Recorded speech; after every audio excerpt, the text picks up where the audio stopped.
Micro services. ఈ word వినకుండా ఏ programmer కూడా ఉండడని నేను అనుకుంటున్నానండి. ఎందుకు అంటే ఇప్పుడున్న అప్లికేషన్స్ ఫ్రమ్ ద కామర్స్ నుంచి ఓటీటీ వరకు ఏ అప్లికేషన్ అయినా తీసుకోండి మైక్రో సర్వీసెస్ ఇన్వాల్వ్‌మెంట్ డెఫినెట్‌లీ ఉంటుందండి. ఎందుకంటే మైక్రో సర్వీసెస్ వల్ల అన్ని అడ్వాంటేజెస్ ఉన్నాయి. ఈరోజు మనం మైక్రో సర్వీసెస్ అంటే ఏంటి? దానివల్ల ఉపయోగాలు ఏంటి అనేది కంప్లీట్‌గా తెలుసుకుందాం. ఇంకా లేట్ చేయకుండా వీడియోలోకి వెళ్దాం. నా పేరు యోగి సిద్ధేశ్వర. మీరు చూస్తుంది study card channel, study engineering card channel. Micro service అనేది ఇట్స్ సింపుల్‌గా చెప్పాలంటే ఇట్స్ ఒక ఆర్కిటెక్చర్ అండి. ఇదొక నమూనా అని చెప్పొచ్చు. ఓకేనా? అంటే ఈ పర్టిక్యులర్ ఆర్కిటెక్చర్‌ని మనం ఫాలో అయితే ఎక్కువగా మన అప్లికేషన్ డెవలపింగ్ చేసేటప్పుడు అండ్ అప్లికేషన్ రన్ అయ్యేటప్పుడు సక్సెస్ రేట్ ఎక్కువగా ఉంటుందండి. సక్సెస్ రేట్ ఎక్కువగా ఉంటుందని నేను కంపేర్ చేస్తున్నానంటే డెఫినెట్‌లీ దీనికంటే ముందు మనం ఏదో ఒక ఆర్కిటెక్చర్‌ని ఉపయోగించేవాళ్ళం కదా! సో, ఆ ఆర్కిటెక్చర్ ఏంటంటే మోనోలిథిక్ సర్వీసెస్ అంటారండి. మోనోలిథిక్ ఆర్కిటెక్చర్ అంటారు. మోనోలిథిక్ నేమ్‌లోనే ఉందండి అది. మోనో అంటే ఏంటి? సింగిల్ అని అర్థం. ఓకేనా? మోనోలిథిక్ అంటే నార్మల్‌గా మనం కోడ్ డెవలప్ చేస్తాం కదా! ఒక అప్లికేషన్‌కి కోడ్ డెవలప్ చేస్తాం కదా! మేబీ మాకు నేనొక మేబీ మనం ఒక సింపుల్ ఎగ్జాంపుల్ తీసుకుందామండి. నెట్‌ఫ్లిక్స్ తీసుకుందాం. నెట్‌ఫ్లిక్స్ ఈ రోజుల్లో అందరికీ నెట్‌ఫ్లిక్స్ తెలుసు. నెట్‌ఫ్లిక్స్ అనేది ఒక పర్టిక్యులర్ చాలా టాప్‌లో ఉన్న ఒక ఓటీటీ ప్లాట్‌ఫార్మ్ రైట్? సో, నెట్‌ఫ్లిక్స్‌లో మనకి చాలా మాడ్యూల్స్ ఉంటాయి. జాగ్రత్తగమనండి చాలా మాడ్యూల్స్ ఉంటాయి. ఏంటండి?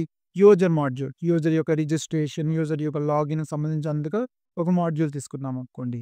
అలానే లైక్ మూవీస్ అండ్ మూవీస్ గాని, వెబ్ సీరీసెస్ గాని ఇవన్నీ కూడా అంటే స్ట్రీమింగ్‌కి సంబంధించినవన్నీ కూడాని ఒక మాడ్యూల్‌లో తీసుకున్నామనుకోండి. అలానే రికమెండేషన్స్ అండి. అంటే యూజర్ ఇప్పుడు ఒక మూవీ చూసాడనుకోండి. ఆ మూవీకి తగ్గట్టు అనలిటిక్స్ చేసేసి దాని రిలవెంట్ సజెషన్స్ ఇస్తదన్నమాట. వీడియో సజెషన్స్ గాని, మూవీ సజెషన్స్, సీజన్ సజెషన్స్ ఇవన్నీ సజెషన్స్ ఇస్తది కదా! దానికోసం ఒక మాడ్యూల్ అనుకోండి. ఎర్లీ డేస్‌లో ఎట్లా ఉండేదంటే అండి, ఈ 3 కూడా చాలా మాడ్యూల్స్ ఉంటాయి అనుకోండి. అన్ని మాడ్యూల్స్ కూడా ఒకే కోడ్ బేస్‌లో మెయింటైన్ చేసేవాళ్ళనమాట. ఓకేనా? ఒకే కోడ్ బేస్‌లో మెయింటైన్ చేసేవాళ్ళు. ఒకే కోడ్ బేస్‌లో మెయింటైన్ చేయడాన్ని మనం ఏమంటామంటే మోనోలిథిక్ అంటామనమాట.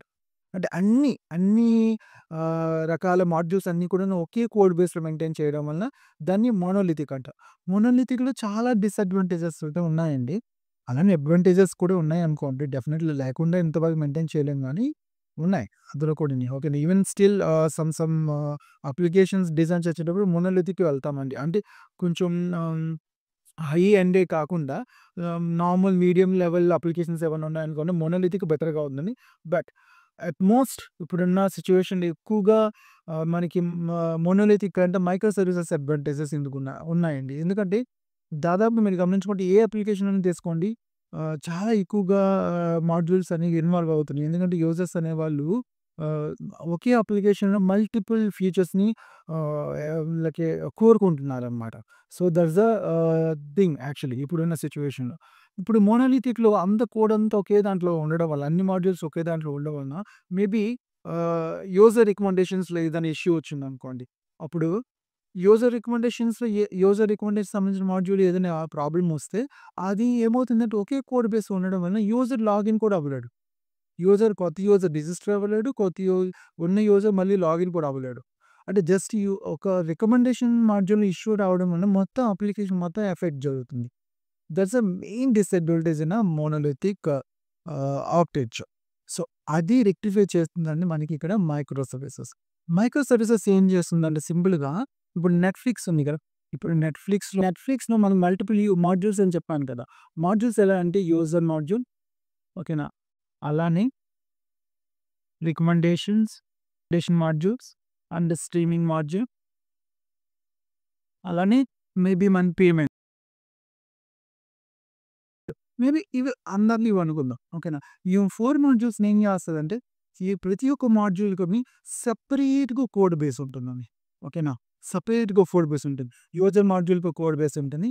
అండ్ రికమెండేషన్స్‌కి ఒక కోడ్ మాడ్యూల్ ఉంటుంది. స్ట్రీమింగ్‌కి కోడ్ మాడ్యూల్ ఉంటుంది. పేమెంట్‌కి ఒక కోడ్ మాడ్యూల్ ఉంటుంది.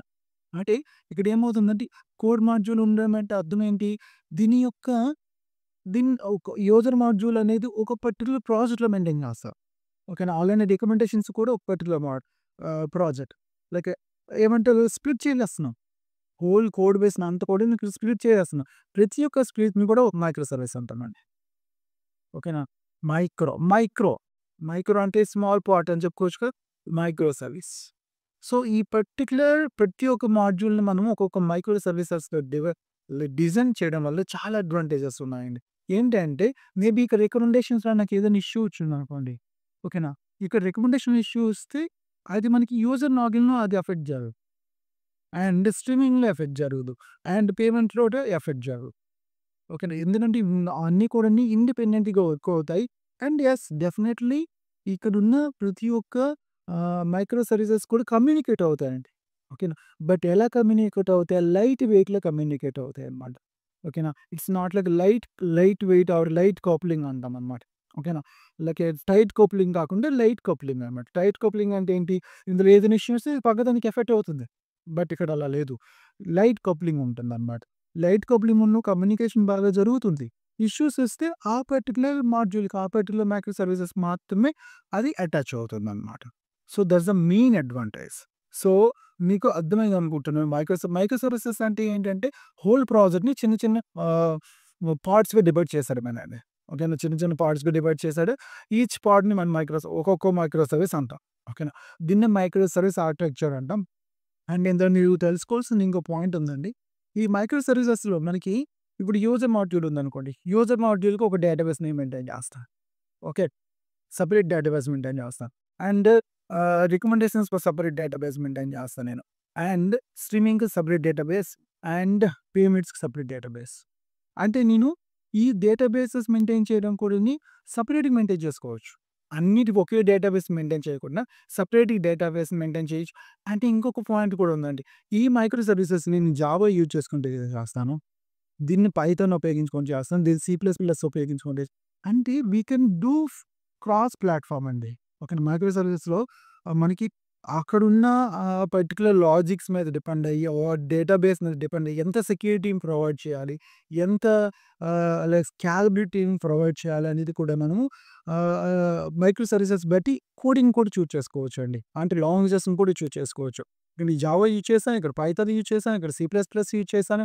ఇక్కడ maybe you can go for some other PHP గాని, జావా స్క్రిప్ట్ గాని, రియాక్ట్ గాని వచ్చేస్తాను నేను. ఓకేనా. సో, ఇట్స్ ఆల్ లైక్ మనకి ఇక్కడ అడ్వాంటేజెస్ అనేది కూడాను ఫ్లెక్సిబిలిటీ ఎక్కువగా ఉంటుందండి. మైక్రో సర్వీసెస్‌లో ఎక్కువగా ఫ్లెక్సిబిలిటీ ఉంటుందన్నమాట. ఓకేనా. దిస్ ఈజ్ అబౌట్ ఇట్ అండి. మైక్రో సర్వీసెస్ అంటే ఏంటనేది మైక్రో సర్వీసెస్‌ని ఎలా యూజ్ చేస్తామనేది.